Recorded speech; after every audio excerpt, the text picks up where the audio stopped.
Hey, how's it going everyone? This is Chris from Feldmann Imports. Today we're taking a look at a 2017 INFINITI Q60 all-wheel drive. This one's an iridium blue. Underneath it is a 3-liter twin turbo pushing out 300 horsepower and 295 pounds of torque. This one has 19-inch wheels. The tires are in good condition. Front and rear LED daytime running lights. 3-liter turbo badging. Black leather interior. Sunroof.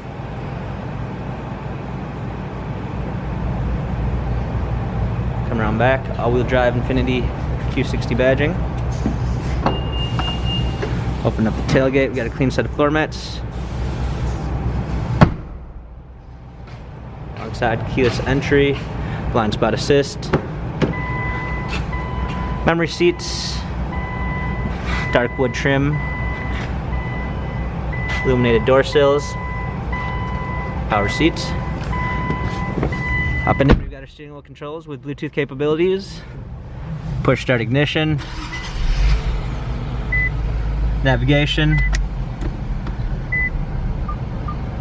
surround view backup camera, touchscreen media display, dual climate controls, heated seats, automatic transmissions. We've got our different driving modes.